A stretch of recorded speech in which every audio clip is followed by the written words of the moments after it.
Hola, mi nombre es Juan Manuel Peralta y a continuación vamos a ver algunos conceptos introductorios del tema denominado secado.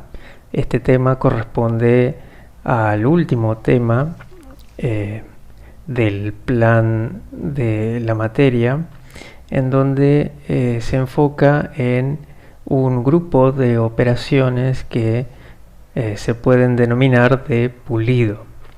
En ella, aquí nosotros estamos en presencia de un producto que tiene o que puede llegar a tener especies íntimamente relacionadas entre sí, material de color degradado y solventes volátiles. Entonces, en esta última etapa, en donde estamos lidiando con el pulido del producto, podemos encontrar dos operaciones. La primera es cristalización, que se puede enfocar en los dos primeros problemas, es decir, las especies relacionadas y el material de color degradado. Sin embargo, la última o el último problema, el solvente volátil, la operación que más nos sirve para lidiar con ese problema es la operación de secado. Aquí nosotros vamos a ver una fracción de todo el tema secado, es decir, una introducción de todo el tema secado, debido a que existen tantas tecnologías de secado como productos a secar. Entonces nosotros lo que vamos a hacer es enfocarnos en que nuestros productos son termosensibles, es decir, son de origen biológico, y eso limita el universo de tipos de operaciones de secado. Entonces, básicamente lo que vamos a ver en esta clase o en esta presentación es primero unos conceptos básicos, ¿sí? Luego el tipo de equipamiento que podemos llegar a encontrar, los tipos de secados, es decir, ese universo o esa muestra limitada del universo de tipos de secado que existe, y por último vamos a ver cómo podemos plantear balances de energía y materia para poder describir los equipos y los tipos de secado. Como siempre, la bibliografía o el tema va a estar basado en dos libros. El primero y principal es el Belter, Kastler y Hu de bioseparaciones, y el segundo es el Jankoplis, procesos de transporte y operaciones unitarias. Estos dos libros más otros libros adicionales o bibliografía adicional la van a poder encontrar en la carpeta específica de secado en el entorno virtual de la materia. En esa carpeta que va a estar compartida van a encontrar el capítulo 11 del bioseparaciones, que se enfoca en secado, el capítulo 9 del libro Jankoplis y unas páginas del libro Operaciones de transferencia de masa de Treival, destinadas a explicar un concepto que lo vamos a ver más adelante, que es el de temperatura de bulbo húmedo, y también el capítulo 12 de secado de el mismo libro, ¿sí?, de Treival.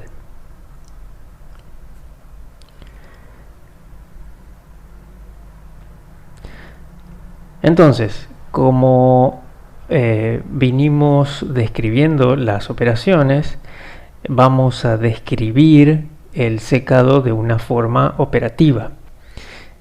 Para nosotros, el secado consiste en una reducción de contenido de agua o algún otro solvente desde un valor inicial hasta un valor aceptable mediante la vaporización del líquido, ¿sí? Aquí hay que tener o hay que prestar atención a que podemos estar describiendo tanto agua como algún otro solvente, por ejemplo acetona, o por ejemplo hexano, ¿sí? Y es desde un valor inicial hasta un valor aceptable, es decir, cuando nosotros decimos o nos referimos a un producto que está seco, no significa que no tiene agua, sino que tiene menos agua del valor inicial, ¿sí? El objetivo nuestro de aplicar esta operación al producto persigue muchos fines, ¿sí? Pero principalmente son tres. Primero, el de estabilizar el producto. Tengan en cuenta de que son productos biológicos y en donde, de acuerdo al tren de operaciones que estuvo soportando el producto, puede llegar a tener diferencias o altas temperaturas o algunas reacciones desbalanceadas, etc. Luego, preservar la actividad de los enzimas de las células, ¿sí? Otra vez, son productos biológicos en donde estos enzimas dependen mucho de la temperatura y las diferentes vías enzimáticas se modifican su velocidad apreciablemente con una modificación en la temperatura y no en forma proporcional. Entonces tenemos que controlar o preservar la actividad de estos enzimas, y por último permitir la recuperación de un solvente costoso en el caso de que el solvente sea costoso, ¿no es cierto? Hasta ahora el agua no es costoso, pero en el caso que sea, esta operación nos tendría que permitir recuperar este solvente.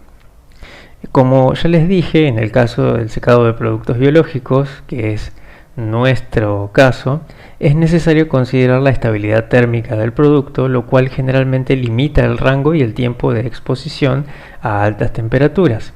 Tengan en cuenta que esta vaporización del líquido se produce por entrega de energía principalmente, ¿sí? Es decir, aumentamos la temperatura del producto, pero esta temperatura o este aumento de temperatura no tiene que ser excesivo, ya que podemos estar impactando negativamente sobre algunas especies contenidas en el producto o en el producto en sí.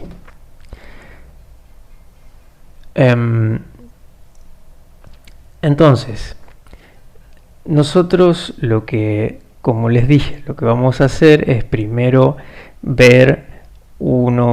desarrollar algunos conceptos básicos, ¿sí?, del tema, para luego ver algunos equipos y por último los métodos de secado y los balances. En esta primera parte, en desarrollar los conceptos básicos que nos van a permitir entender qué es lo que está pasando en las operaciones, en el diseño, adopción de los equipos o en el planteo de los balances, lo que vamos a hacer es vamos a simplificar el análisis, como siempre, y vamos a ver tres conceptos que nos van a servir. El primero, nos van a servir para hacer el análisis. El primero es, tenemos que conocer el contenido de agua del producto, ¿sí? De alguna forma tenemos que conocer cuánta solvente tenemos que estar extrayendo. Luego tenemos que conocer, o a la par tenemos que conocer, cuán fácil podemos sacar este solvente del producto, es decir, tenemos que conocer los parámetros de velocidad de evaporación del solvente o del agua. Y por último, como estamos aplicando condiciones no favorables, es decir, aumento de temperatura al sistema, tenemos que ver o tenemos que conocer la velocidad de degradación del producto bajo las condiciones de secado. Cuando conocemos esos tres parámetros, vamos a poder estar en condiciones de describir el proceso físicamente y matemáticamente, o por lo menos empezar a describirlo. En el primer caso, en el caso de conocer el contenido de agua, lo que vamos a hacer es vamos a simplificar nuevamente el análisis Y en bibliografía se encuentra que el contenido total de agua de un producto se puede separar en dos partes.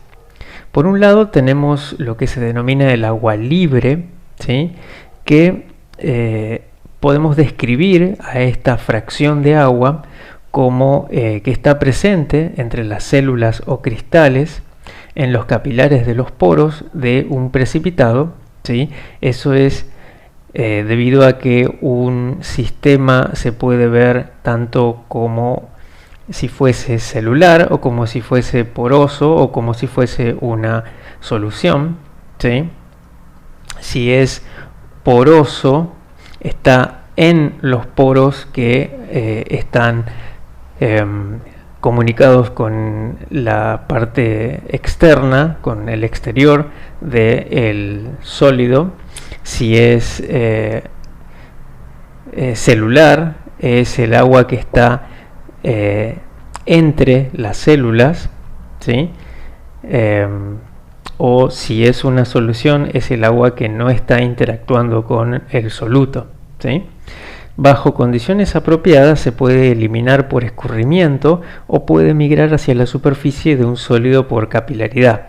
Es esto que les estaba diciendo. Esta agua tiende a no interactuar tanto química como físicamente con el soluto o la matriz sólida, ¿sí? Tiene las mismas propiedades físico-químicas que el agua líquida, es decir, estamos hablando de la densidad, viscosidad, calor específico, presión de vapor. ¿Qué significa esto? Que esta fracción de agua libre tiene las mismas propiedades que una porción de agua que ustedes lo ponen en un vaso, ¿sí? Ustedes miden su densidad, va a ser la misma densidad que esta agua pura o agua en el vaso, va a tener la misma viscosidad y principalmente va a tener la misma presión de vapor, ¿sí? Esto es, las moléculas que están escapando de esta agua contenida en el vaso, ¿sí? Si ustedes miden la cantidad de moléculas que están en la fase vapor por encima de el líquido contenido en el vaso, si miden la cantidad de moléculas que están pegando sobre una superficie, van a poder medir una presión de vapor. Esta presión de vapor va a ser la misma que presenta el agua o la fracción de agua denominada libre en el sistema. Esto se condice con que esta agua migra fácilmente o puede migrar fácilmente desde el producto hacia el medio que lo contiene, ¿sí? Por eso está relacionada con que está contenida en los poros comunicados con el exterior. Por ejemplo, si es un sistema que se puede describir como poroso. Por otro lado, tenemos la fracción de agua ligada, ¿sí? Esta presenta una mayor interacción con el sólido y no migra fácilmente. Se puede separar por escurrimiento, no se puede separar por escurrimiento ni por centrifugación. Las propiedades físico-químicas son diferentes al del agua líquida. En particular, la presión de vapor es menor y el calor de vaporización es mayor. Se encuentra en el interior de las células, absorbida en la superficie de los sólidos, etc. Entonces, este tipo de agua ligada, primero, si lo vemos al sólido desde un punto de vista poroso, esta agua tiende a estar en los poros que no están comunicados con el exterior. Si el sólido es un sólido celular, esta agua es la que está en el espacio intracelular, ¿sí? Es decir, que le cuesta pasar por la membrana celular o la pared celular. Y si es una solución, es el agua que está solvatando a un soluto, ¿sí? Es decir, está interactuando con el soluto.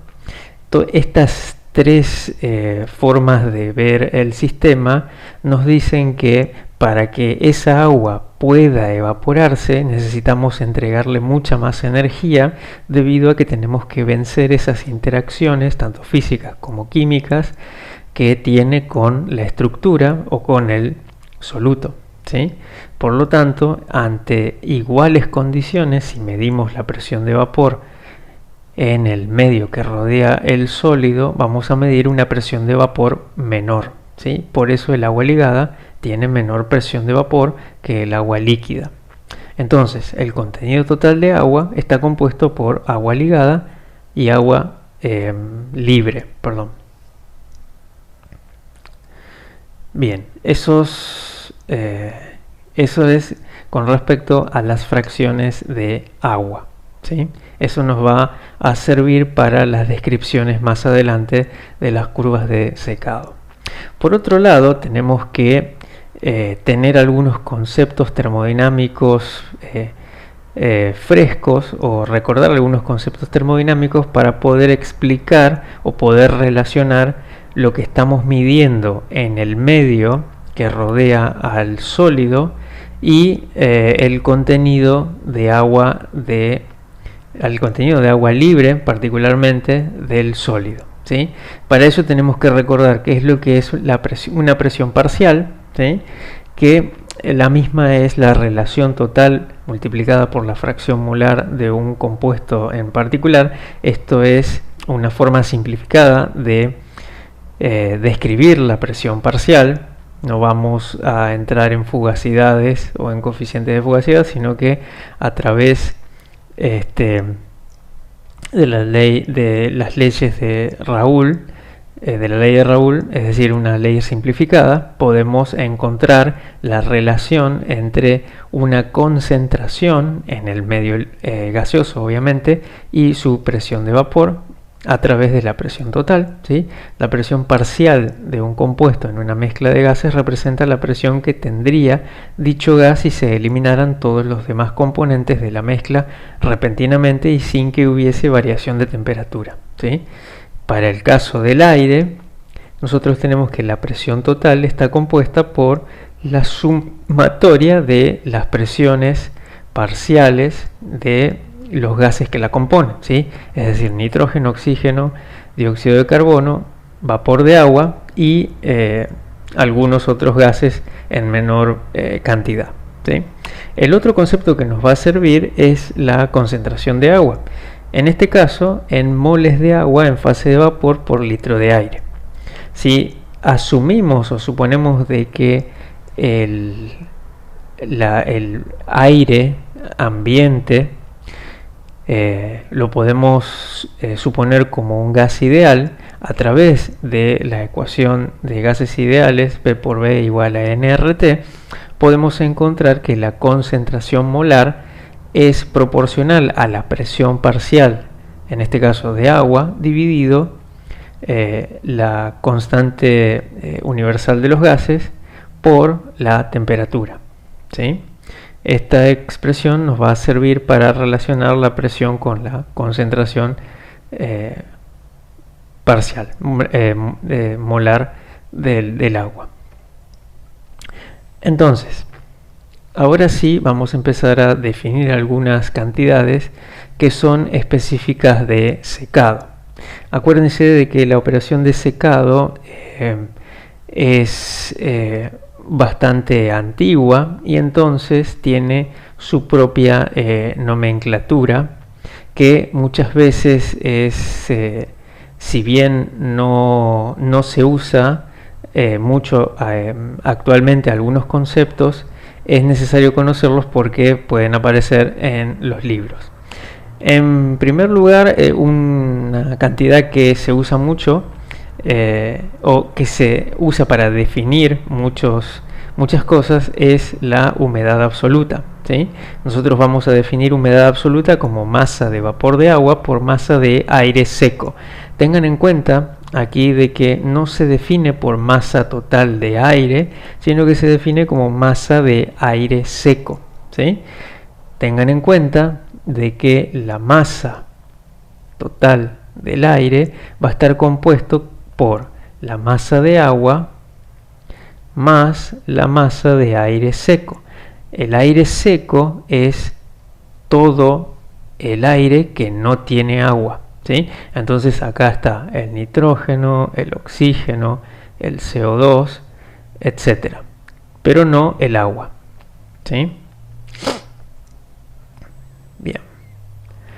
Entonces, teniendo en cuenta eso, podemos decir de que, y a través de tener en cuenta estas dos expresiones, ¿sí? Tanto la ley de Raoult como la concentración de agua y la sumatoria de las presiones parciales es igual a la presión total, podemos encontrar que la humedad absoluta está relacionada con las presiones parciales de vapor de agua a través de esta relación, en donde 18 es el peso o la masa molar del agua, ¿sí? Y 29 es la masa molar del aire seco, ¿sí? Ese que tiene nitrógeno, oxígeno, CO2, etc. ¿Sí? Son masas aproximadas, obviamente. Otra cantidad que tenemos que tener en cuenta y que es muy importante es esta cantidad, la humedad absoluta, pero en condiciones de saturación. Es decir, esto se define como la masa de vapor de agua de saturación a una dada temperatura por masa de aire seco.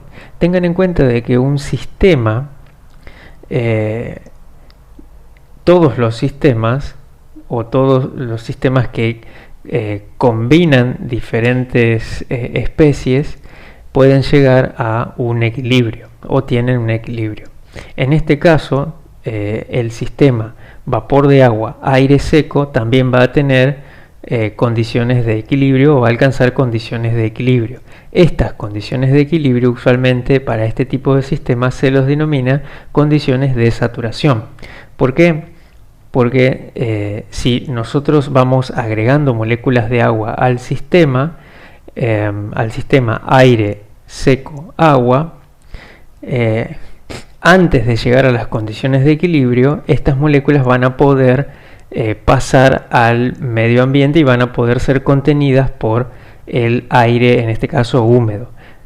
Pero una vez que conseguimos o llegamos al sistema en equilibrio, es decir, al sistema en saturación, moléculas de agua adicionales que se sumen al sistema no van a poder ser contenidas y van a tener que irse a otra fase, ¿sí? Entonces, este equilibrio, así como todos los otros equilibrios en termodinámica, dependen tanto de la presión como de la temperatura. Si nosotros estamos a presión atmosférica, tenemos que tener en cuenta que este equilibrio va a depender de la temperatura. Entonces, para una cierta temperatura, vamos a tener una presión parcial de saturación de agua, ¿sí? Y en donde esto me va a definir una humedad absoluta de saturación. Entonces, ¿para qué sirve esto?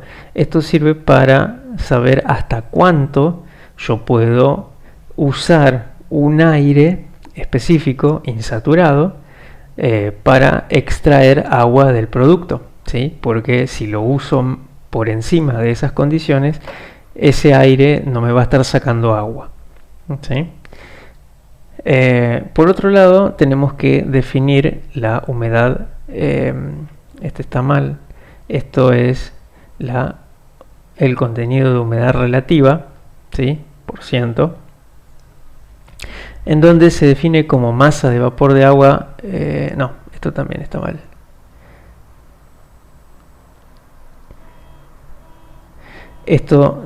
La humedad relativa por ciento se define como la presión parcial de agua a una dada temperatura por su presión parcial de saturación, ¿sí?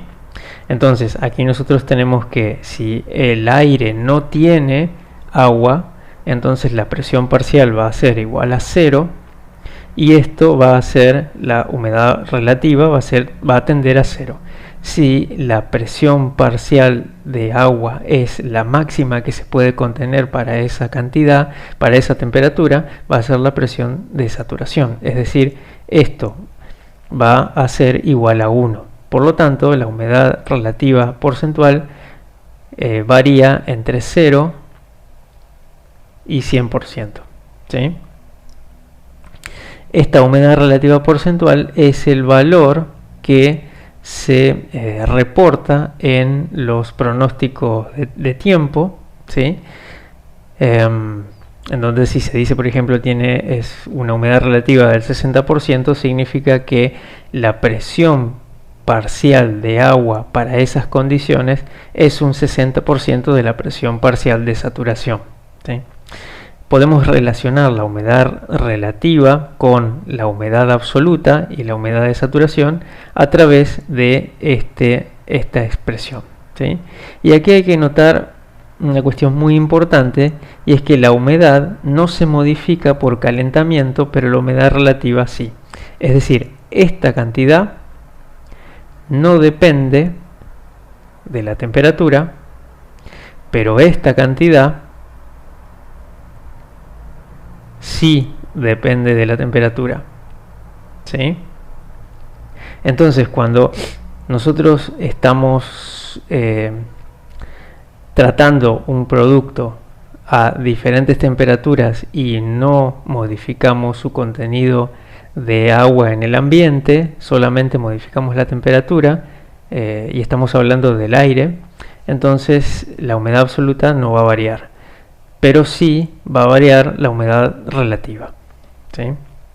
Entonces, con todos estos conceptos, tanto conceptos generales termodinámicos como conceptos específicos de secado, podemos definir o se puede definir un diagrama que me permite identificar o describir los estados termodinámicos que puede tener el ambiente que rodea a algún sólido, ¿sí?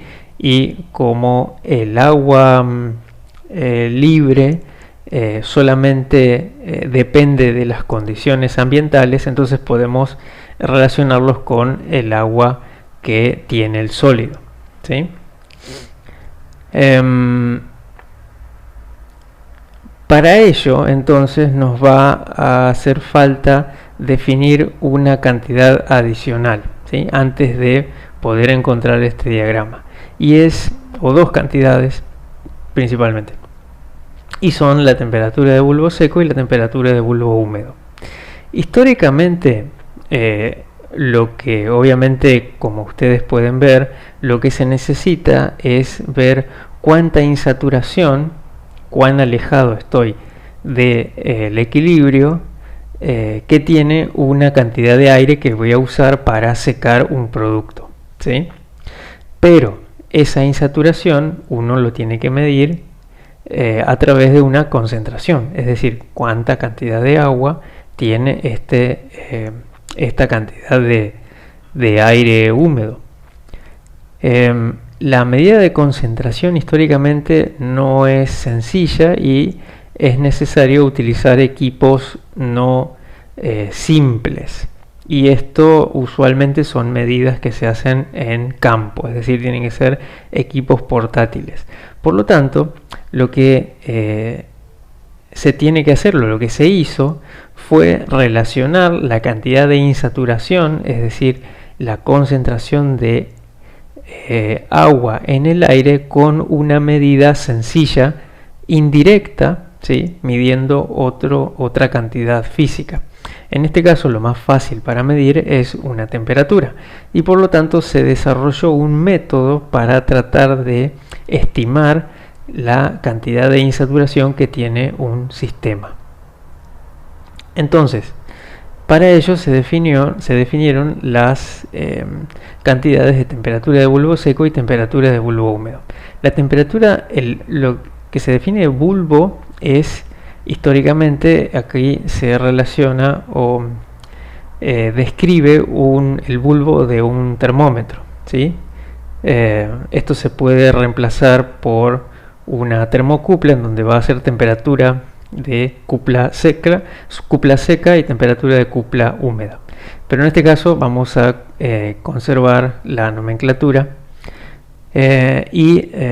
directamente la temperatura de bulbo seco es la temperatura que mide un termómetro inmerso en una determinada corriente de aire, ¿sí? En donde obviamente solamente está el termómetro. Por otro lado, la temperatura de bulbo húmedo la podemos medir o la podemos construir insertando este termómetro, o precisamente el bulbo de este termómetro, en un paño, dentro de un paño, en donde este paño tiene las características de poder empaparse con en este caso el agua, ¿sí? Saturarse de agua, y todo ese sistema introducirse en la corriente de aire, ¿sí? Entonces, tengan en cuenta que tenemos la corriente de aire que se está moviendo, y dentro de esa corriente de aire tenemos el termómetro, en donde en su bulbo está rodeado por un paño saturado con agua o con el solvente a evaporar, ¿sí? Totalmente saturado y constantemente saturado. Entonces, ¿qué es lo que va a pasar en este sistema? Esto lo podemos explicar de varias formas. Usualmente nosotros suponemos de que esto al principio está todo isotérmicamente, entonces ustedes tienen una cierta temperatura en donde cada uno de los termómetros va a medir la misma temperatura, ¿sí? El agua que está empapando el paño está a la misma temperatura, etc.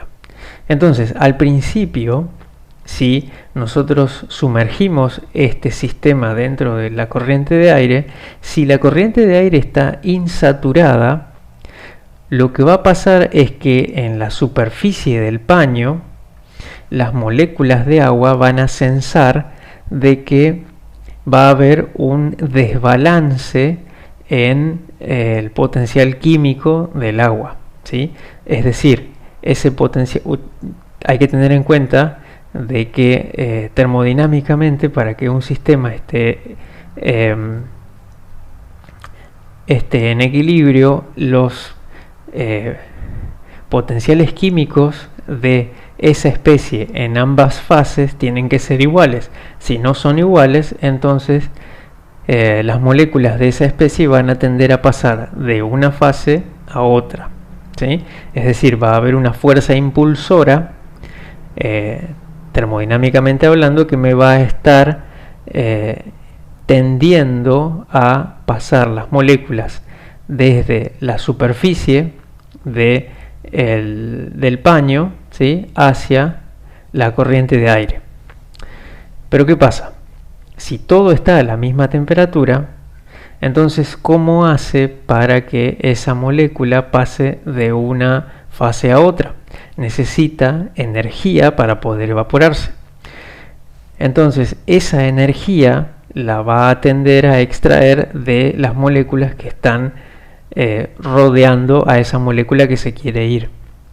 Pero al extraer esa energía, ese calor sensible de esas otras moléculas, las moléculas que están rodeando a esta molécula que se quiere evaporar van a disminuir su temperatura, ¿sí? Entonces vamos a tener un tren de moléculas que van a estar evaporándose y van a estar yéndose con la corriente de aire insaturada, y a su vez vamos a estar teniendo una disminución de la temperatura de las moléculas que quedan de agua y efectivamente de todo el paño, que va a estar sensándose en el bulbo del termómetro, ¿sí? Entonces efectivamente vamos a tener una disminución de temperatura en este bulbo, ¿sí? Todo esto porque el aire está insaturado.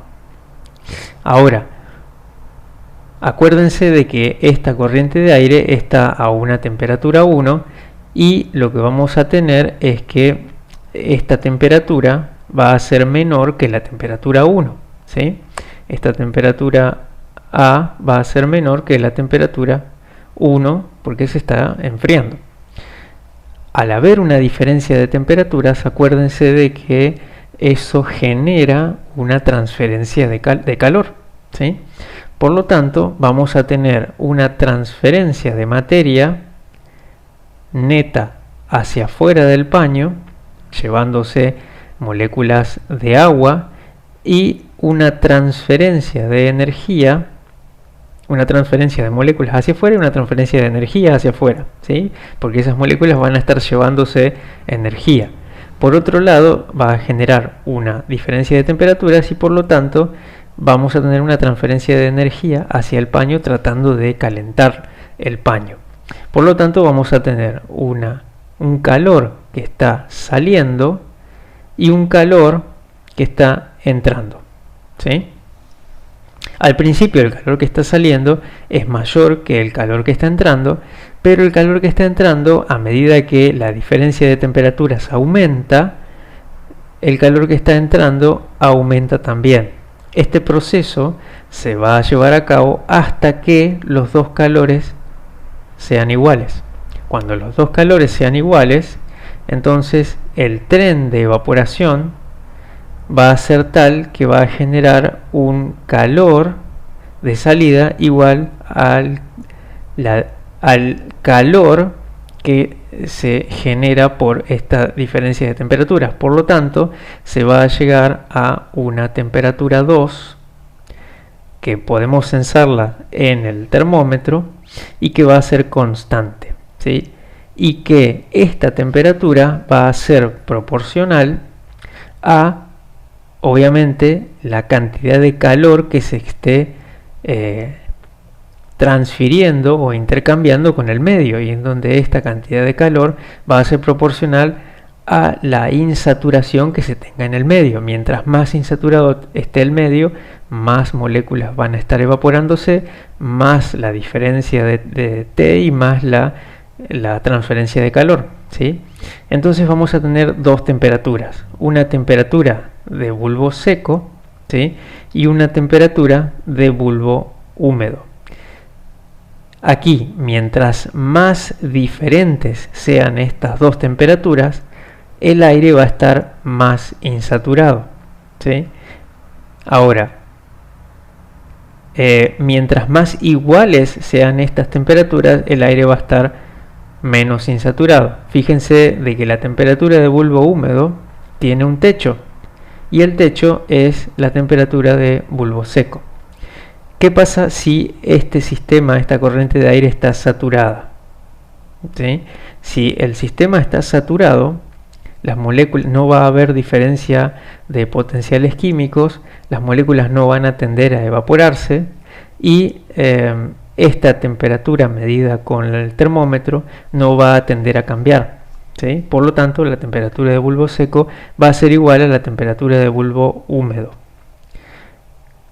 Cuando estas dos sean iguales, por lo tanto, el aire está saturado, ¿sí? Y por lo tanto, ese aire, por ejemplo, para el secado no se puede usar. Bien, este diagramita que está aquí al costado más o menos les explica las diferencias de temperaturas que se generan y las diferencias de concentraciones que hacen que exista el flujo de estos dos calores, ¿sí? Bien, entonces, con estos conceptos desarrollados, lo que podemos hacer o lo que se puede hacer y lo que ustedes van a encontrar en bibliografía es el desarrollo de un diagrama que se denomina ciclométrico. En el mismo diagrama, lo que se tiende a hacer o lo que se quiere hacer es que cada punto termodinámico en que se encuentre el sistema se pueda representar en un punto dentro de ese diagrama, ¿sí? Entonces lo que se hace es graficar los parámetros que definen a un cierto estado del aire que rodea el producto a secar. Particularmente en el diagrama ciclométrico lo que se hace es graficar en el eje de ordenadas la humedad absoluta, ¿sí? Es decir, H. En el eje de abscisas lo que se hace es graficar la temperatura de bulbo seco, ¿sí? Y aquí lo que van a tener es que si ustedes grafican estos dos parámetros, esto lo van a encontrar en particularmente en el Jankoplis, ustedes van a ver que, por ejemplo, pueden graficar la humedad o la curva de humedad de saturación, ¿sí? En donde esta depende de la presión parcial de saturación del agua, y esta presión parcial de saturación depende o es función de la temperatura, como habíamos visto. Aquí particularmente ustedes pueden ver que la curva roja va a ser la curva que represente la curva de saturación, y en donde teniendo en cuenta cómo se define la humedad relativa, podemos definir diferentes curvas de humedad en base a diferentes valores de humedad relativa, ¿sí? Tengan en cuenta de que es P parcial de agua sobre P de saturación. Por lo tanto, podemos construir un montón de familias a diferentes humedades relativas. Es decir, esta curva de aquí va a representar el 50% de la saturación de agua a esas condiciones, ¿sí? Entonces, estas diferentes curvas, por ejemplo, las curvas azules van a representar diferentes curvas de humedad a humedad relativa constante. Por último, lo que se puede graficar también es curvas que tengan temperaturas de bulbo húmedo constantes, ¿sí? En donde aquí yo no les voy a mostrar, pero esto lo pueden ver en el libro de Treibal, por ejemplo, y en el de Jankoplis también, cómo construir estas curvas. Aquí parece que son líneas rectas, pero son en realidad curvas con una concavidad muy pequeña. Ustedes pueden ver cómo estas líneas verdes representan humedades absolutas, pero a temperatura de bulbo seco constante. Entonces, fíjense cómo, si por ejemplo yo estoy en este punto de aquí, ¿sí? Este punto de aquí representa un sistema a, por ejemplo, 60 grados centígrados de temperatura de bulbo seco, 35 grados centígrados de temperatura de bulbo húmedo y 20% de humedad relativa, ¿sí? Y también, si ustedes extienden esta línea horizontalmente, pueden encontrar el valor de la humedad relativa, que más o menos es 0,027 kilos de agua por kilo de aire seco, ¿sí? Entonces, cada uno de estos puntos me define qué valores de parámetros tiene un determinado sistema, ¿sí? Aquí podemos entonces, haciendo un ejemplo de uso de este diagrama ciclométrico, si tenemos un sistema que tenemos una operación de secado. En una operación de secado se calienta aire con 70% de humedad relativa y a una temperatura de 30 grados centígrados hasta 60 grados centígrados, y dice, luego se alimenta con este aire, luego alimenta a un secadero con esta corriente de aire. Entonces les pide cuál es la humedad inicial del aire, cuál es la temperatura de bulbo húmedo de este aire, cuál es la humedad del aire luego de que es calentado previo a su ingreso al secadero, y cuál es la humedad relativa del aire luego de que es calentado. Entonces, el primero, ¿cuál es la humedad inicial del aire? ¿Sí? Cuando les dice que solamente humedad, se está refiriendo a, nos estamos refiriendo a humedad absoluta. Entonces, la humedad inicial del aire la podemos encontrar directamente sabiendo de que al principio nosotros tenemos 30 grados centígrados y 70% de humedad relativa, es decir, la línea de 70% de humedad relativa es esta de aquí. Así que si extendemos esta línea hasta que se encuentre con la línea de 30 grados centígrados, vamos a ver de que este punto azul es el que representa las condiciones de ese aire al inicio. Si vemos cuánto dice el eje de ordenadas, aquí podemos encontrar de que la humedad inicial del aire son 18 gramos de agua por kilo de aire o 0,018 kilos de agua por kilo de aire seco. ¿Sí? La segunda les pregunta cuál es la temperatura del bulbo húmedo, y aquí lo que tienen que hacer es directamente irse manteniendo constante la temperatura del bulbo húmedo, y se van a ver que es directamente la isolínea a 25 grados centígrados de temperatura de bulbo húmedo, por lo tanto es 25 grados centígrados. Si este punto caía en el medio, entre por ejemplo aquí, entonces lo que hay que hacer es interpolar entre 25 y 30. Si por ejemplo era aquí, es básicamente 27,5, es decir, la mitad, pero si no, hay que interpolar. La tercera dice cuál es la humedad del aire luego de que es calentado y previo a su ingreso al secadero. Aquí les dice que existe un calentamiento de 30 a 60. No les dice cómo es el calentamiento, entonces es un calentamiento por resistencias, por lo tanto solo se modifica la temperatura, y eso les dice que el proceso es lo que se muestra aquí en la filmina, es decir, es un proceso horizontal, solo se modifica la temperatura, se llega hasta este punto, ¿sí?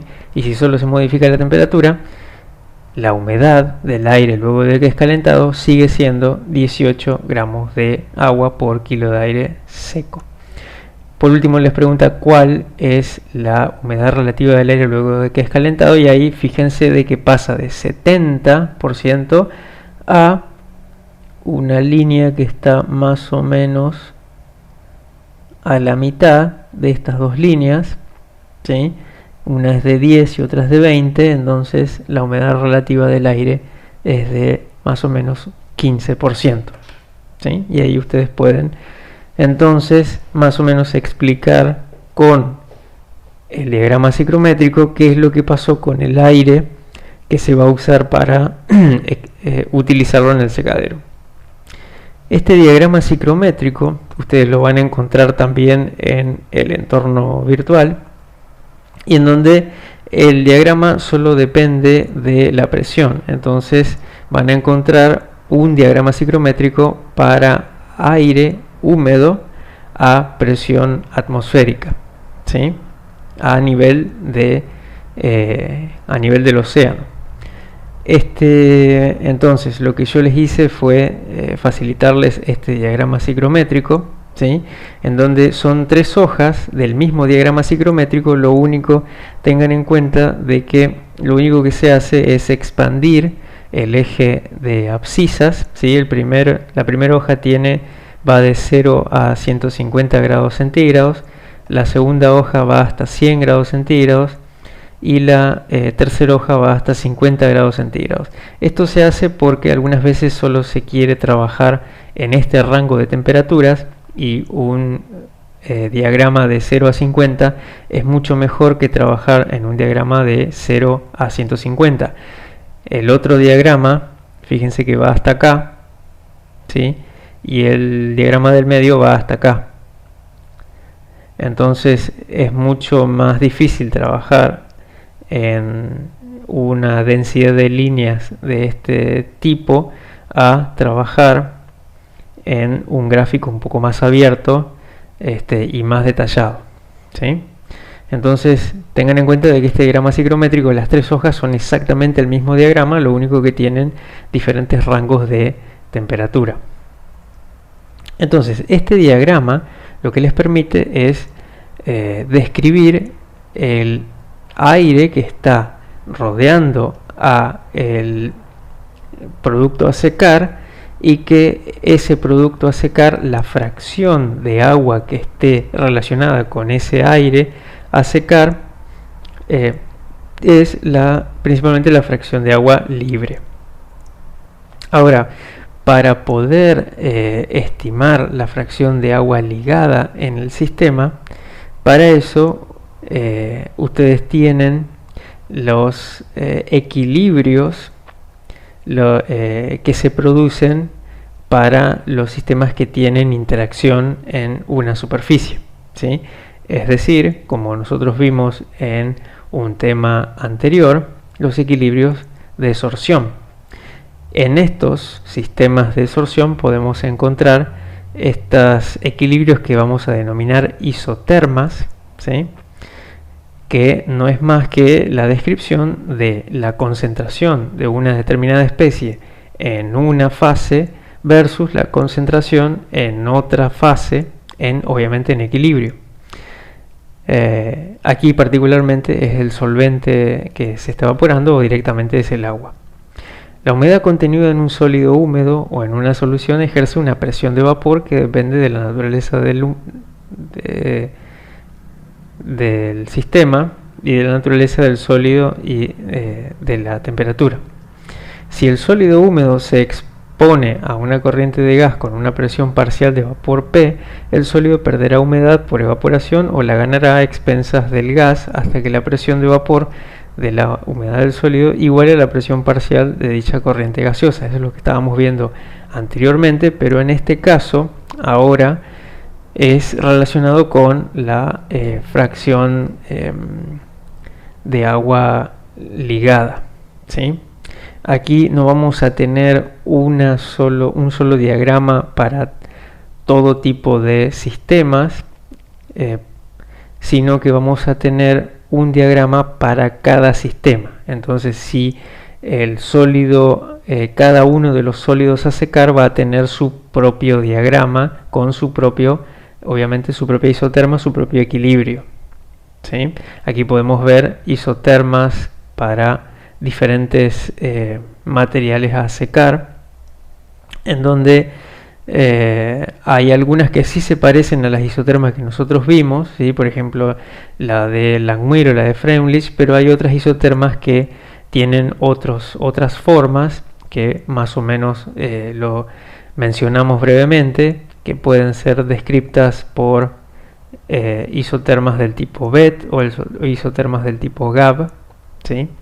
Que tienen esta forma sigmoidea, que al principio sí pueden representarse con Langmuir, pero ya después hay que incorporar otros fenómenos para poder explicar matemáticamente qué es lo que está pasando. Entonces aquí lo que hay que tener en cuenta es que tenemos el diagrama ciclométrico que puede estar relacionado con el agua libre, ¿sí? Que tenemos un solo diagrama para todos los sistemas, y por otro lado tenemos las isotermas de sorción que están relacionadas con el agua ligada, ¿sí? Y estas isotermas son específicas para cada sistema a estudiar, ¿sí? Entonces, con estos conceptos nosotros más o menos tenemos un repaso o un estudio de cómo podemos describir la cantidad de agua que tiene cada sistema, ¿sí?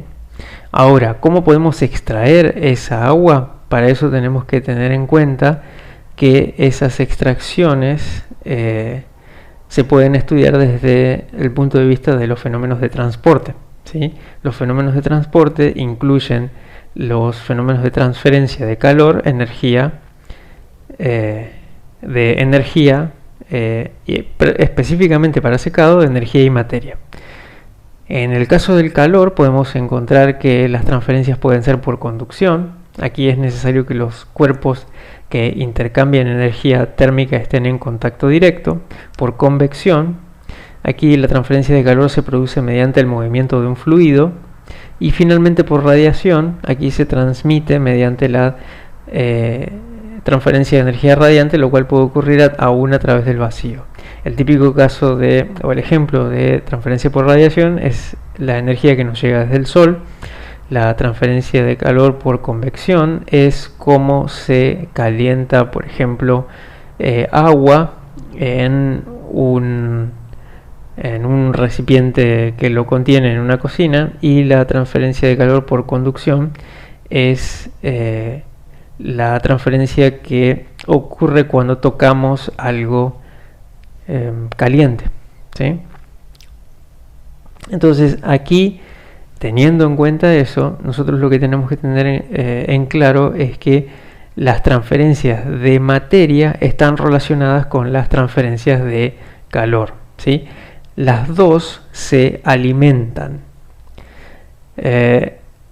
Si bien la descripción de estas transferencias dependen de un montón de factores, lo que vamos a hacer es simplificar este estudio y vamos a suponer de que el flujo tanto de transferencia de energía como el de materia es proporcional a la fuerza impulsora que lo genera, y esta fuerza impulsora va a ser la diferencia, una diferencia tanto de concentraciones como de temperaturas, si hablamos de materia o si hablamos de energía respectivamente. En el caso de la transferencia de energía, el flujo de agua, es decir, J agua, va a ser igual a K por la concentración de agua en la interfaz menos la concentración de agua en el medio que lo rodea. Por lo tanto, si nosotros tenemos el sólido húmedo aquí y tenemos una corriente de un flujo de aire, una corriente de aire, lo que vamos a tener es que el agua se va a estar evaporando de este sólido húmedo, y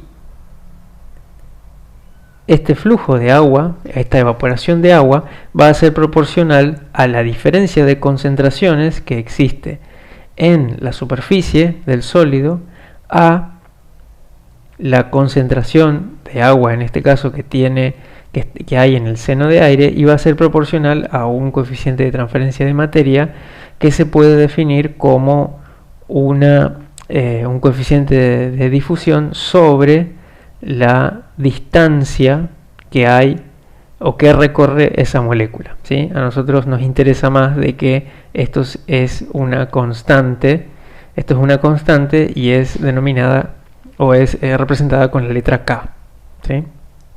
Aquí es importante, o por ahí sí, resaltar de que existen algunos casos límites para este tipo de desarrollos. Por ejemplo, si se emplea aire seco, la concentración de agua en el aire es cero. Si esto es cero, entonces lo que vamos a estar haciendo es maximizando el flujo de agua. Eso es muy importante para algunos casos. Y cuando se evapora agua libre o agua pura, la concentración de agua en la interfaz es igual a la presión de vapor sobre RT, ¿sí? Tengan en cuenta de que en esas primeras filminas nosotros habíamos encontrado de que en la interfaz podía representarse a través de la presión de vapor, ¿sí? Por otro lado, la otra transferencia importante es la transferencia de energía, ¿sí? Aquí es importante conocer la temperatura en la interfaz, ya que la concentración de agua en la interfaz dependerá de la temperatura. La velocidad de transferencia de energía térmica se puede expresar, y nuevamente lo que vamos a hacer es simplificar el tratamiento que se le da al análisis de la transferencia de energía, y vamos a decir que Q, que es el flujo de calor, ¿sí?, desde el sólido hacia el aire, va a ser proporcional a la diferencia de temperaturas entre la interfaz y la temperatura que tiene en el seno del aire. Esto se hace así porque, como les dice ahí, es importante, es difícil conocer las concentraciones, y más aún en una interfaz, pero es más fácil conocer una temperatura, por ejemplo en el sólido húmedo. Por lo tanto, es importante conocer este flujo de calor, y esta proporcionalidad la va a dar un coeficiente constante de transferencia de energía. Aquí tenemos que tener en cuenta que si el secado se produce con un flujo de aire en régimen turbulento, ¿sí?, los coeficientes de transferencia de materia y de energía están relacionados a través de lo que se denomina la analogía de Reynolds. Aquí tenemos que el coeficiente de materia y el coeficiente de energía se relacionan a través de la densidad del aire y de la capacidad calorífica del aire, ¿sí? Estos son aproximadamente iguales, esta relación. Esto va a ser útil más adelante. Eso es con respecto a cuán fácil puedo extraer el agua, ¿sí? Entonces tenemos que tener en cuenta esas dos expresiones anteriores. Ahora, ¿cuán rápido se degrada el producto? Para ello tenemos que tener en cuenta que existen ciertas especies dentro de nuestro, en este caso, producto biológico, que son más sensibles que otras. Como no podemos seguir la degradación de todas las especies dentro del producto porque es inviable económicamente, lo que se hace es, teniendo en cuenta o teniendo en mente esta degradación diferencial de las especies contenidas en el producto, lo que se hace es tomar ciertos trazadores, ¿sí?, que se definen como que son los más termosensibles, y se sigue su concentración para una determinada operación de secado, ¿sí? Entonces, aquí lo que vamos a ver un poquito más adelante es ver cómo se modela la concentración de ese trazador.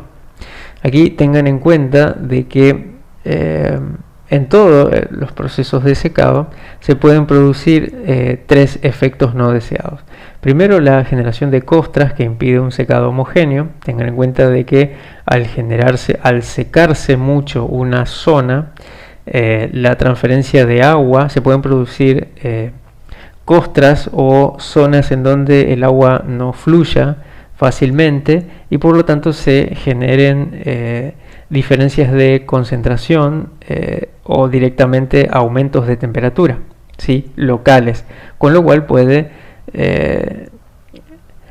inhibir, desnaturalizar, etcétera, ciertos componentes del sistema.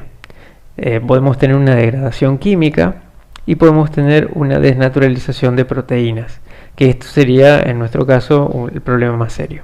Entonces, como les estaba diciendo, lo que usualmente se tiene en cuenta es que esta degradación, como solo depende de la temperatura, se la suele modelar con una cinética de primer orden, que solo depende de la concentración de lo que se está degradando, ¿sí? Y que la constante de proporcionalidad se la modela a través de una expresión del tipo Arrhenius. Entonces lo que van a tener es una expresión de este tipo, ¿sí?, que la concentración de este trazador va a ser función de su concentración, de la temperatura y de una energía de activación, en donde esta energía de activación va a estar en función del contenido de agua, ¿sí? Una vez que esta expresión se integre, ustedes van a encontrar de que el perfil de concentración de este trazador va a ser función de el tiempo, temperatura y concentración de agua, ¿sí? Y así vamos a poder seguir la concentración de este trazador. Entonces, ahora lo que vamos a hacer es, vamos a tratar de ver qué tipo de equipamientos se usan principalmente para las operaciones de secado que vamos a estar interesados. Aquí ustedes pueden ver en la filmina que podemos encontrar diferentes tipos de equipamientos basados en diferentes configuraciones de cómo el aire, el medio se pone, o el medio que transfiere la energía y la materia se pone en contacto con el producto a secar, ¿sí? Como les habíamos visto, existen casi la misma cantidad de diseños de secadores comerciales como de productos a secar. La selección del equipo más apropiado dependerá del contenido de humedad del producto a secar. El contenido de humedad de los productos a secar es muy variado, desde soluciones diluidas hasta cristales rígidos. Y entonces lo que vamos a hacer es tomar una clasificación que nos convenga, y la misma es clasificar estos equipamientos en función de la fuente de calor.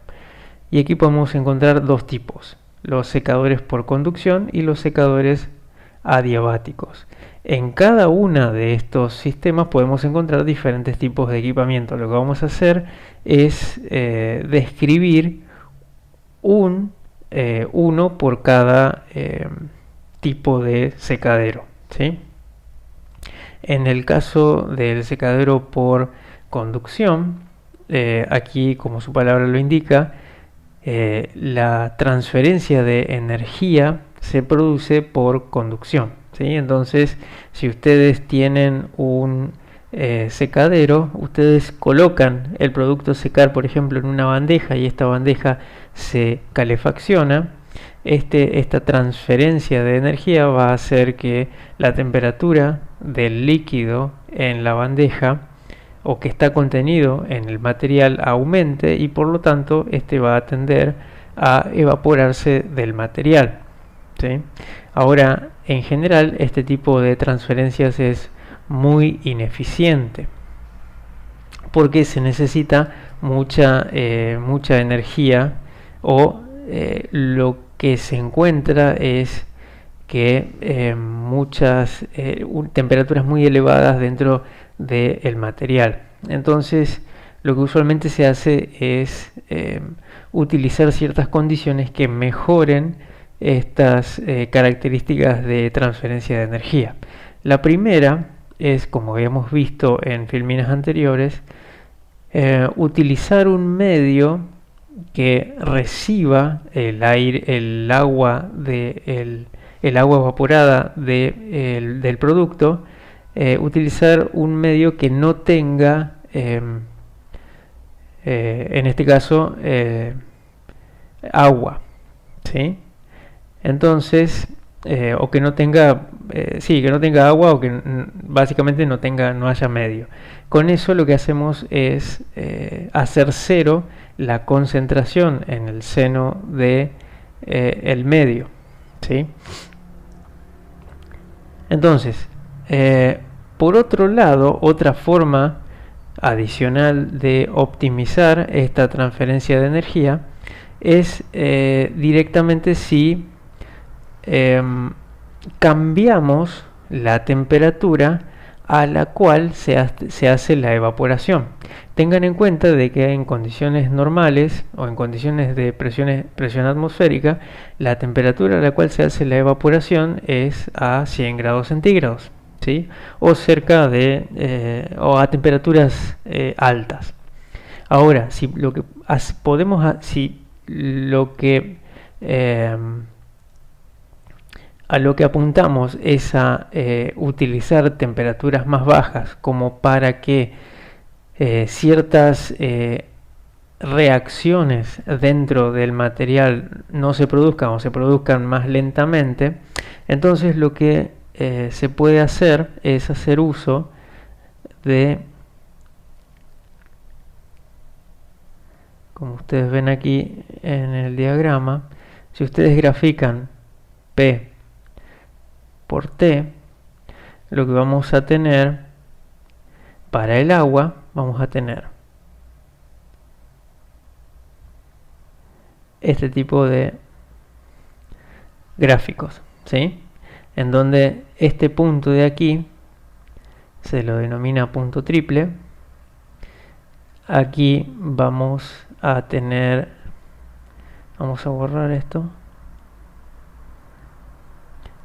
Esto va a ser el gas, esto va a ser líquido, y esto va a ser sólido, ¿sí?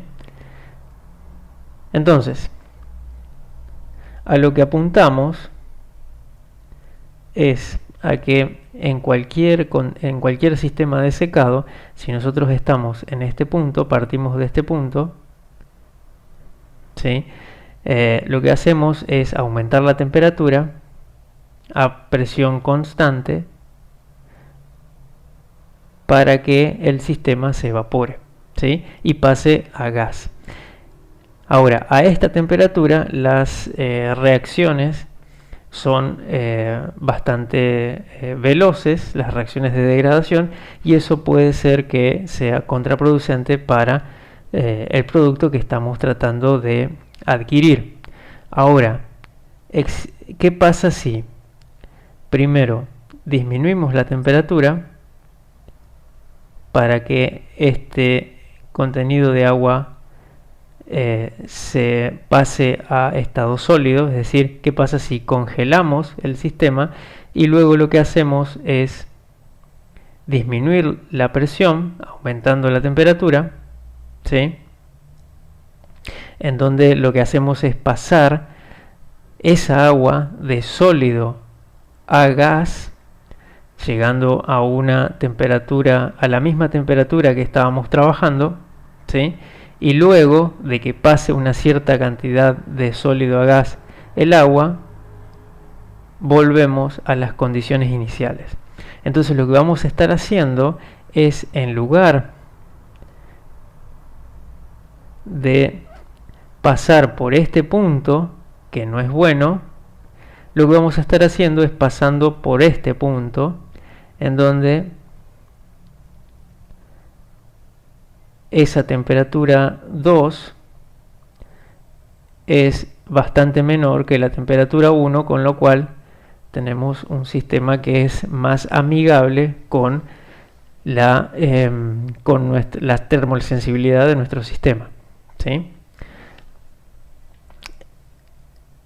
Para hacer uso de este tipo de procesos es que se define el secado por conducción, en donde se genera un vacío, ¿sí?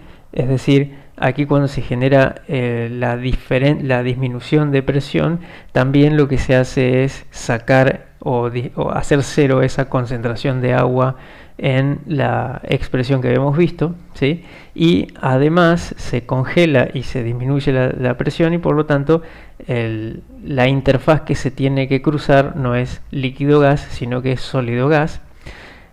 Y en donde haciendo uso de todas estas tecnologías o combinando todas estas tecnologías es donde aparece la tecnología de secado por liofilización, ¿sí? Aquí el material a secar se congela y se introduce en una cámara de vacío. De esta forma se puede eliminar el agua por sublimación a bajas temperaturas, es decir, es lo que estábamos viendo anteriormente. Ahora, la generación de vacío es muy costosa, ¿sí? En general, la generación de vacío, el tratamiento de vacío, es necesario operar en forma batch, es decir, en forma discontinua, y también la congelación es costoso. Entonces vacío más congelación hacen que este proceso sea costoso, y por lo tanto usualmente se utiliza este proceso para productos que tienen un precio relativamente alto, ¿sí? Por unidad de peso, obviamente. En el otro caso, en el caso de los secaderos adiabáticos, aquí lo que podemos hacer, o que lo que vamos a encontrar, son principalmente dos tipos de secaderos. Por un lado tenemos el secadero tipo túnel, y por otro lado tenemos los secaderos spray. En el caso de los secaderos tipo túnel, como su nombre lo indica, son túneles, ¿sí?, en donde se alimentan por estos canastos llenos de bandejas, en donde se coloca el producto a secar, y estos canastos se van moviendo a través del túnel, y en donde este túnel, en este túnel el aire puede fluir tanto en contracorriente, ¿sí?, como también en cocorriente o en corriente cruzada, ¿sí? Es decir, la corriente va en esta dirección, que es aquí en este gráfico, es que se indica bastante bien. Es decir, se alimenta el aire y pasa por estos canastos, ¿sí?, y luego sale el aire. ¿sí? Parte del aire sale. Eso sería en corriente cruzada. Obviamente estos canastos cuando salen del secadero están más secos de cuando entran, justamente porque el aire se llevó parte del agua. En el caso de los secaderos spray, estos secaderos spray usualmente se utilizan cuando el producto a secar está en estado líquido y puede ser bombeable, ¿sí? Estos secaderos spray utilizan unos tambores cilíndricos con una base en forma cónica, y en donde lo que se hace es, aquí en este diagrama se los puede ver, se alimenta el líquido, en esta parte, se alimenta el líquido a secar con la suspensión a secar, ¿sí? Se alimenta a un tambor en donde en la salida de esta conducción tienen un aspersor, ¿sí? Ya sea a través de una boquilla que genera un montón de gotitas, ¿sí? O un disco, disculpen el dibujo, un disco que gira muy rápidamente, ¿sí? Aquí se alimenta la solución, y en donde estos agujeritos van generando las diferentes gotitas de producto, y en donde estas gotitas generan una neblina, ¿sí? Dentro del tambor, y en donde van cayendo dentro del tambor por gravedad. A eso se suma una corriente de aire caliente que se calienta, ¿sí? De diferentes formas, en este caso por resistencias eléctricas, se alimenta en forma de cocorriente, ¿sí? Por la parte superior, y entonces estas gotitas se van a encontrar con una corriente de aire caliente que va en concorriente hacia la parte inferior del tambor. Aquí entonces sumamos gotas que tienen una relación aire sobre volumen bastante baja, ¿sí? Y aire caliente, por lo tanto tienen mucha área de intercambio, poco volumen, aire muy caliente. Entonces cuando estas gotitas llegan hasta el fondo del tanque, tienen o casi nada de agua, es decir, pasaron de líquido a sólido, o directamente son casi puro sólido. Entonces para eso sirve la base cónica, para captar todo el polvo que se genera, y aquí en la parte de abajo tienen una válvula que hace que se vaya sacando ese polvo, ¿sí?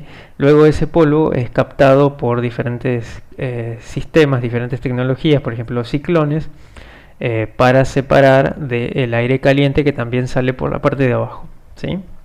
Esta es una tecnología que usualmente se utiliza para obtener leche deshidratada o leche en polvo, ¿sí? Aquí nosotros tenemos diferentes tamaños esto es de laboratorio, esto es planta piloto y esto es industrial. Para que se den una idea, esto es una camioneta y esta es la altura del secadero spray para ese proceso industrial, ¿sí?